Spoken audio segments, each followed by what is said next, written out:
Yet all this was only the prologue of the actual Dunwich Horror. Formalities were gone through by bewildered officials, abnormal details were duly kept from press and public, and men were sent to Dunwich and Aylesbury to look up property and notify any who might be heirs of the late Wilbur Whately. They found the countryside in great agitation, both because of the growing rumblings beneath the domed hills, and because of the unwanted stench and surging, lapping sounds from which came increasingly from the great empty shell formed by Whately's boarded-up farmhouse. Earl Sawyer, who tended the horse and cattle during Wilbur's absence, had developed a woefully acute case of the nerves. The officials devised excuses not to enter the noisome boarded place, and were glad to confine their survey to the deceased living quarters, the newly invented sheds, to a single visit. They filed their ponderous report at the courthouse in Aylesbury,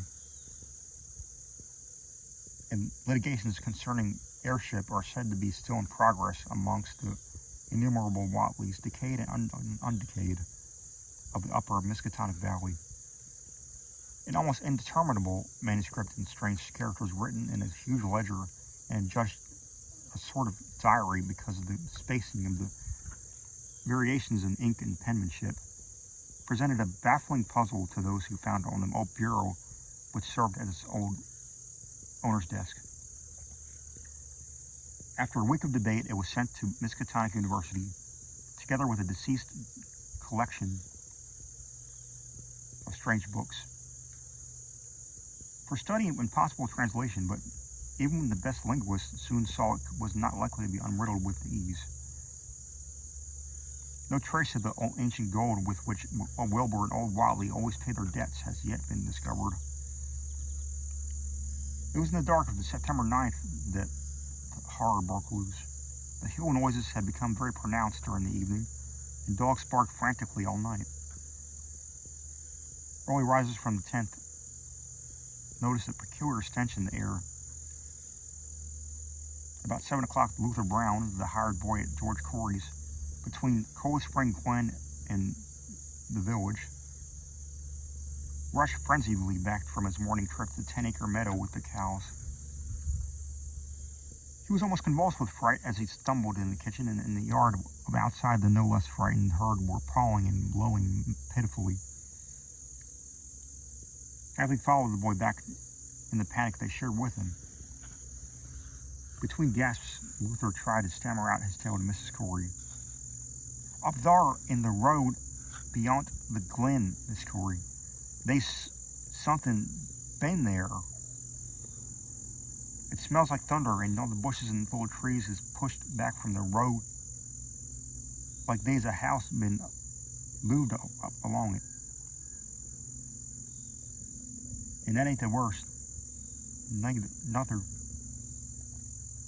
They's prints in the road, Miss Corey. Great round prints as big as a barrel's head, all sunk down deep like an elephant had been long. Only they's a sight more no 4 feet could make. I looked at one or two afore I run, and I see every one was covered with lines spreading out from one place, like as if one big palm leaf fans.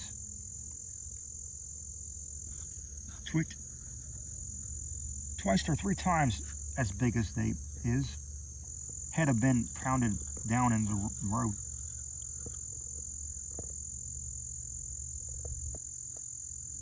And the smell was awful, like what it is around Wizard Whately's old house." Here he faltered and seemed to shiver afresh with the fright that had sent him flying home. Mrs. Corey, unable to extract more information, began telephoning the neighbors, thus starting on its own round of overture of panic that heralded the major terrors, when she got Sally Sawyer, housekeeper at the Seth Bishops. The nearest place to Whately's, it became her turn to listen instead of transmit. For Sally Boy's Chauncey, who slept poorly, had been up on the hill toward Watley and had dashed back and down in terror after one look at the place. And at the pasturage which Mr. Bishop's cows had been left out all night. "Yes, Miss Corey," came Sally's tremulous voice over the party wire. "Chauncey's came to back a post, and he couldn't half talk for being scared. He says old Watley's house is being all blowed up with the timbers and scatters around like they've been dynamite inside. Only the bottom floor ain't through, but it's covered with a kind of tar-like stuff that smells awful and drips down, often in edges, onto the ground where the sides of timbers is blown away. And they's awful tinder marks in the road, too. Great round marks, bigger round than a hog's head, all sticky with stuff that's like blowed up house. Chancey says they leads off into the meadows,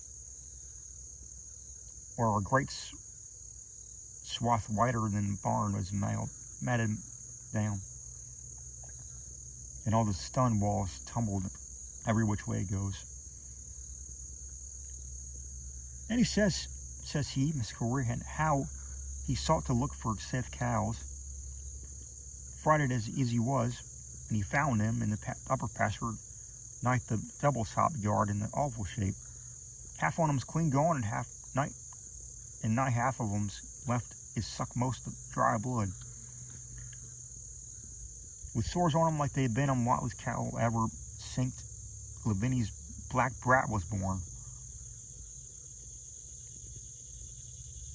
Seth said he's going out now to look at 'em, but even though I'll vow he won't care to get very near Wizard Watley's. Chancey didn't look careful to see where the big mattered down swath led arter it left the pasturage, but he says that he thinks it pointed down the Glen Road to the village. I tell you, Miss Corey, there's something abroad as hadn't order been abroad. And I, for one, think that Black Wilbur Watley has come to the bed, and he deserved is at the bottom of the breeding of it. He wasn't at all human himself, I always say to everybody. And I think he and old Watley must have raised something in their old nailed up house. Ain't even so human as he was. There's always been unseen things around Dunwich, living things, as ain't human, as ain't good for human folks. The groan was talking last night, as toward morning Chancey he heard the whippoorwills as loud as cold spring glen. He couldn't sleep none. Then he thought he heard another faint-like sound over toward Wizard Watley's. A kind of ripping or tearing of wood, like some big box of crate was being opened fur up. What with this and that, he didn't get no sleep until sunup, and sooner was he up this morning. But he's got to go over Watley's and see what's the matter. He's seen enough, I tell you, Miss Corey. This don't mean no good. And I think as all the men folks ought to get up a party and do something. I know something awful is about. I feel my time's nigh, though only God knows just what it is. Did your Luther account of where them big tracks led to? No? Wow, Miss Corey. If they was on the Glen Road this time, the Glen, and they ain't got to your house yet, I calculate they must go into the Glen itself. They would do that. I always said Cold Spring Glen ain't no healthy nor decent place. Whippoorwills and fireflies, and they never did act like they was creators of God. And them, as says he can hear strange rustlings and talkings and down there if you stand in the right place. Between the rocks falls and bear's den.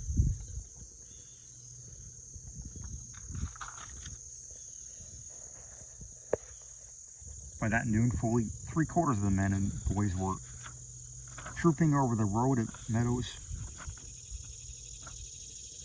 between the newly made Watley's ruin and the Cold Spring Glen, examining in horror the vast monstrous prints, the maimed bishop cattle, the strange noisome wreck of the farmhouse, and the bruised, matted vegetation of the hills, fields, and roadsides. Whatever had burst loose upon the world had assuredly gone down into the great sinister ravine, for all the trees on the banks were bent and broken, and the great avenue had been gouged in the precipice hanging underbrush. It was as though a house, launched by an avalanche, had slid down the tangled growths of the almost vertical slopes. From below no sound came, but only a distant, undefinable odor, and it is not to be wondered that the men who preferred to stay on the edge and argue, rather than descend and beard the unknown cyclopean horror in its lair. 3 dogs were with the party, barked furiously at first, but seemed cowed and reluctant when near the glen. Someone telephoned the news to the Aylesbury Transcript, but the editor, accustomed to wild tales from Dunwich, did no more than concoct a humorous paragraph about it, an item soon afterward reproduced in the Associated Press. That night everyone went home, and every house and barn was barricaded as stoutly as possible. Needless to say, no cattle were allowed to remain in open pasturage. About 2 in the morning, a frightful stench and the savage barking of the dogs awaked the household at Elmer Fry's on the eastern edge of the Cold Spring Glen, and all agreed they could hear a sort of muffling, swishing, or lapping sound from somewhere outside. Mrs. Fry proposed telephoning the neighbors, and Elmer was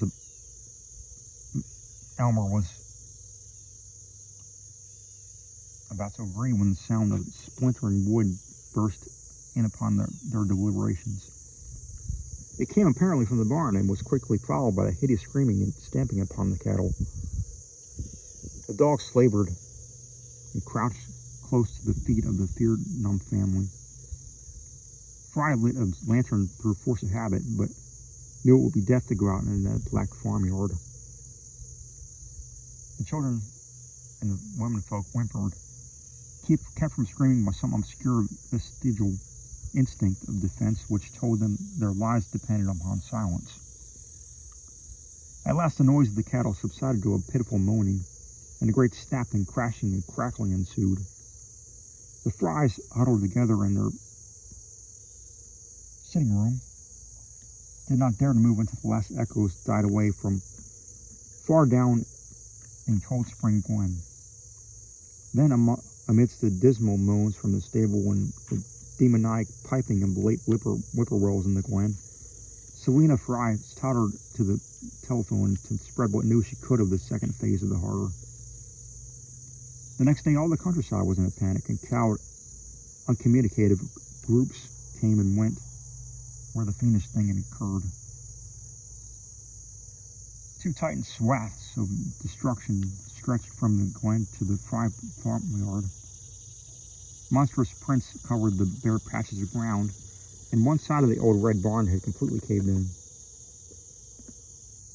Of the cattle, only 1/4 could be found and identified. Some of these were in curious fragments, and all that survived had to be shot. Earl Sawyer suggested that help be asked from Aylesbury or Arkham, while others maintained it would be of no use. Old Zebulon Watley, of a branch that hovered above halfway through between soundness and decadence, made darkly wild suggestions about rites that ought to be practiced on the hilltops. He came of a line where tradition ran strong, and of his memories and enchantings in the old great circles were not altogether connected with Wilbur and his grandfather. Darkness fell upon a stricken countryside too passive to organize for real defense.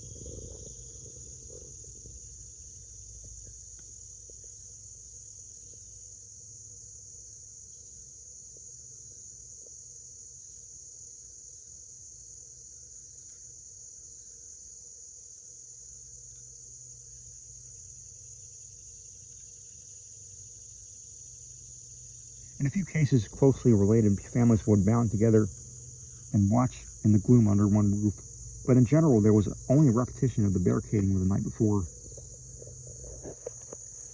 In a futile, ineffective gesturing of loading muskets and setting pitchforks handily about. Nothing, however, occurred except some hill noises, and when the day came, there were many who hoped the new horror had come and gone as swiftly as it come.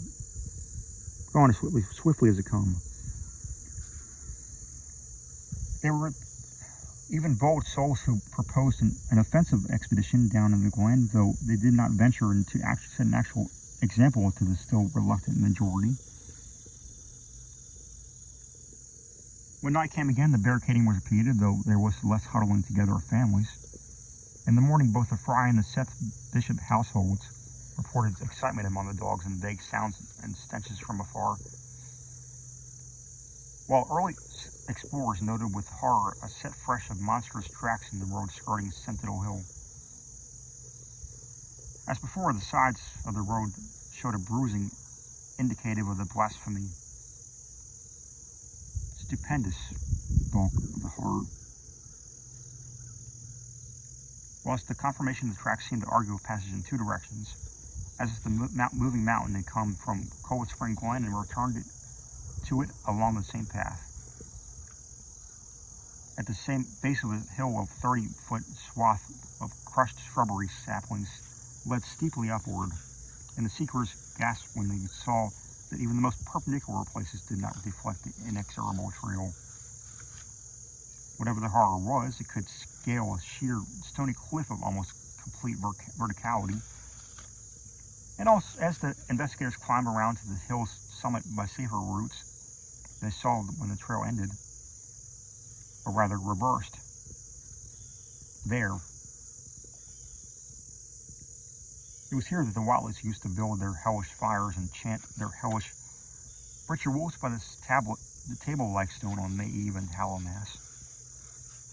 Now that very stone formed the center of a vast space thrashed around by the mountainous horror, whilst upon the slightly concave surface there was a thick and foetid deposit of the same tarry thickness observed on the floor of the ruined Watley farmhouse where the horror escaped.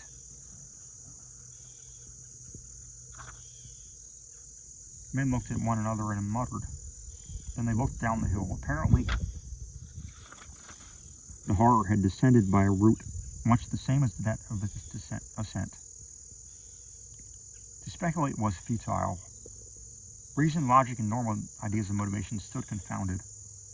Only old Zebulon, who was not with the group, could have done justice to the situation or suggested a plausible explanation. Thursday night began much like the others, but ended less happily. The whippoorwills in the glen had screamed with unusual persistence that many could not sleep, and about 3 a.m. all the party telephones rang tremulously. Those who took down the receivers heard a fright-mad voice shriek out, "Help! Oh my God!" And then some thought they heard a crashing sound following the breaking off of the exclamation. There was nothing more. No one dared to do anything, and no one knew till morning whence the call came. Then those who had heard it called everyone on the line and found that only the Frys did not reply. The truth appeared an hour later when a hastily assembled group of armed men trudged out to the Fry place at the head of the glen. It was horrible, yet hardly a surprise. There were more swaths and monstrous prints, but there was no longer any house. It had caved in like an eggshell, and among the ruins nothing living or dead could be discovered. Only a stench and tarry its thickness.